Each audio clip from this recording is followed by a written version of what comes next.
My mother called me last year from her doctor's appointment. She was excited, actually excited, because her physician had just prescribed her a new medication to help her sleep. And I remember standing in my kitchen, staring at my phone, feeling my stomach drop, because I knew exactly what that drug was. And I knew that if she were just any other 73-year-old woman walking into that pharmacy, she would have filled that prescription, taken it that night, and had no idea what she was quietly doing to her brain and her body. I told her to put it back. I told her we needed to talk. And that conversation is what inspired everything I'm going to share with you today. Hi, I'm Dr. Emily Walker, and I want to be very clear about something before we go any further. I am not here to tell you to throw away your prescriptions. I am not anti-medicine. Medicine saves lives every single day, and I have dedicated my career to it. But I am here to tell you the truth that a rushed 15-minute doctor's appointment often doesn't have time for. And that truth is this: the aging body, particularly after 70, processes medications in a fundamentally different way than it did at 40 or 50. What is considered a standard safe dose for a middle-aged adult can become genuinely dangerous for someone in their 70s or beyond. The kidneys slow down, the liver changes, body fat distribution shifts, and the brain becomes significantly more vulnerable. So today, I'm going to walk you through 5 categories of medications that I personally would never allow my own mother to take. And I'm going to tell you exactly why, what the risks are, and what questions you should be asking your doctor instead. Stay with me through all 5 because the last one is probably already in your medicine cabinet right now and almost nobody talks about it. Let's start with the first one, and this is the one that almost got my mother. Sleep medications, specifically the class of drugs called benzodiazepines, and a related group called Z drugs, which includes things like zolpidem, commonly known as Ambien. Now, I understand completely why these get prescribed. Older adults struggle with sleep. It is one of the most common complaints I hear from patients over 70. You lie awake, your mind races, you wake up at 3 in the morning and can't get back down, and you are exhausted and frustrated. I get it. And when a doctor offers you something that promises to fix that, of course you want it. The problem is that these medications were never properly studied in aging populations before they became widely prescribed to them. What we know now is that benzodiazepines and Z drugs dramatically increase the risk of falls in older adults. And I don't mean a little stumble. I mean hip fractures. I mean head injuries. I mean the kind of fall that puts someone in a hospital and starts a cascade of complications that can genuinely shorten a life. Beyond falls, these drugs are also linked to a significant increase in cognitive decline.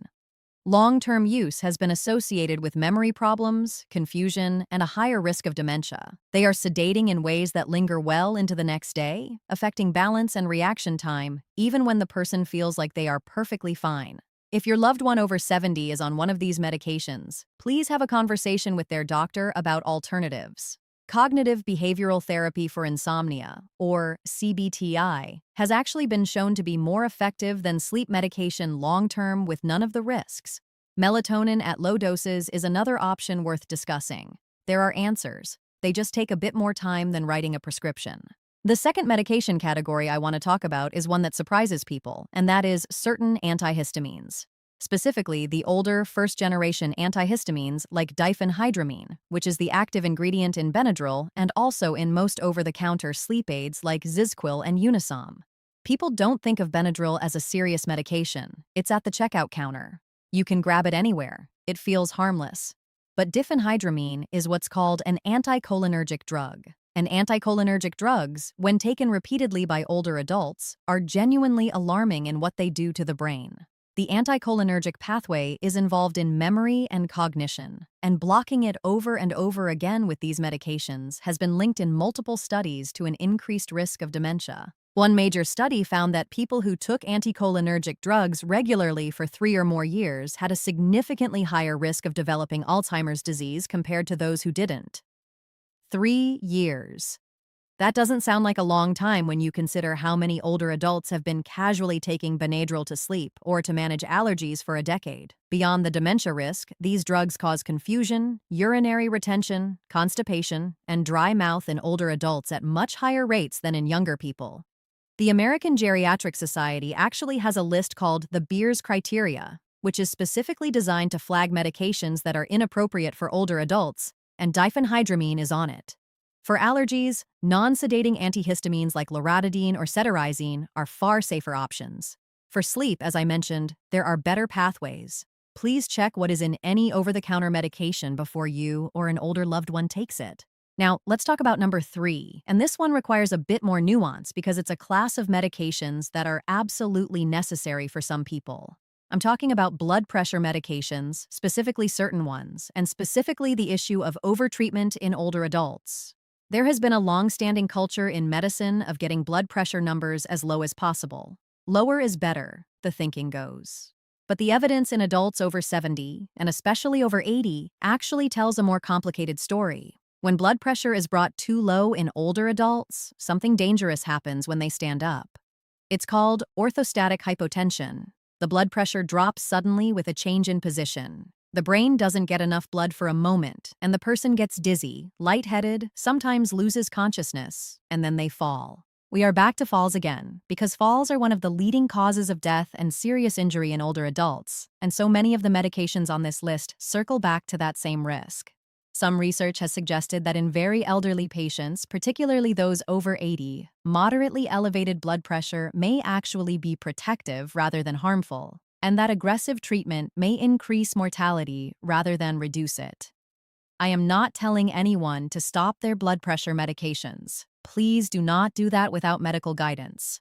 What I am saying is that if your parent or grandparent is on blood pressure medication and has been experiencing dizziness, lightheadedness, or has had any falls, that is a conversation that needs to happen with their doctor immediately. Medication doses should be reevaluated as we age, not simply maintained on autopilot.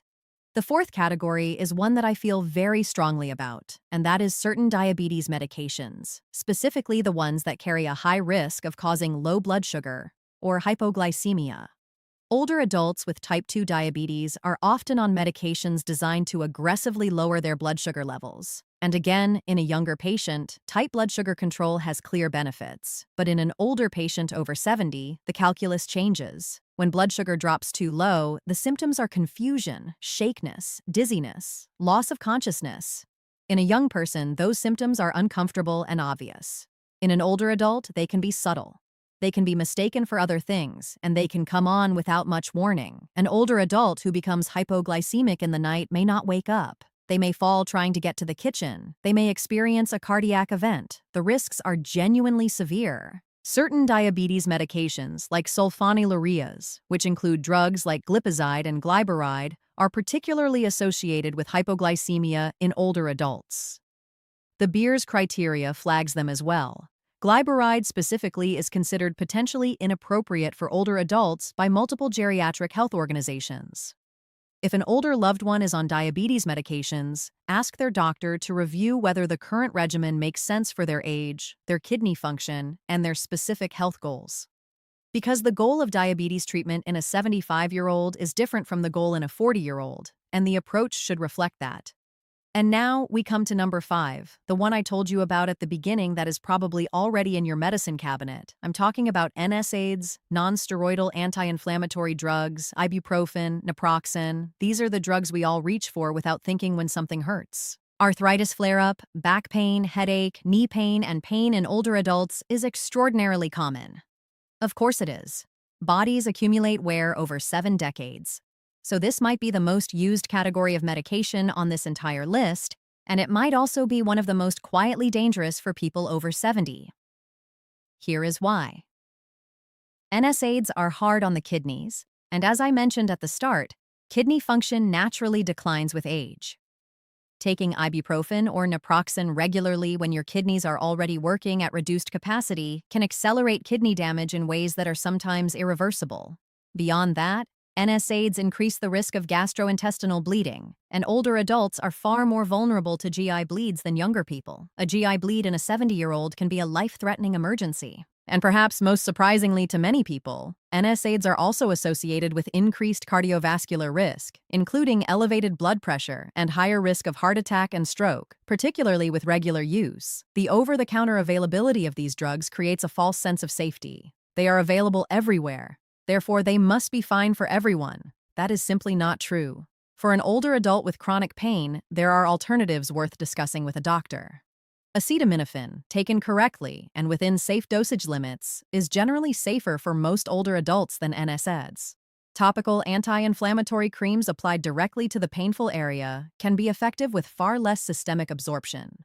Physical therapy, certain supplements, and targeted treatments for specific conditions are all conversations worth having. The answer is not to suffer through pain. The answer is to treat that pain in the safest way possible for the specific body you are living in right now. I want to leave you with something important before we close. Every single medication I've discussed today is, in some context, for some patient, the right choice. Medicine is not one size fits all, and aging bodies deserve individualized, thoughtful care, not just prescriptions written on autopilot for decades at a time. The problem isn't medication. The problem is when medications that were appropriate at 50 are never reevaluated at 75. The problem is when we assume that if something was working before, it must still be the right approach now. The problem is when people don't know what questions to ask. So, here's what I want you to do. If you have a parent, a grandparent, a loved one, or if you yourself are over 70, I want you to take this list to your next doctor's appointment. Ask for what's called a medication review. Ask your doctor to go through every single thing you are taking and assess whether it is still appropriate given your current age and health. Ask about the Beers criteria. Ask whether there are safer alternatives. Good doctors welcome these questions.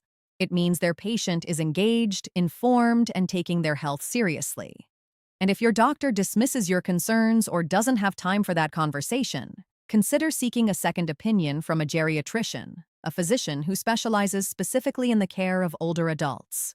They are extraordinarily valuable and still significantly underutilized. My mother, by the way, did not fill that sleep prescription. She and her doctor found a different approach, one that worked beautifully and didn't put her at risk.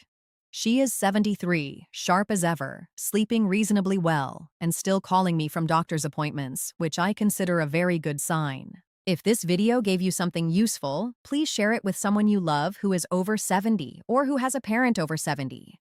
This is information that genuinely matters and doesn't reach people often enough. Hit that subscribe button if you want more honest, evidence-based conversations about health. I'm here every week, and drop a comment below and let me know, has anyone in your life been affected by one of these medications? I read every single comment, and I would love to hear from you. Take care of yourself and take care of the people you love. I'll see you in the next one.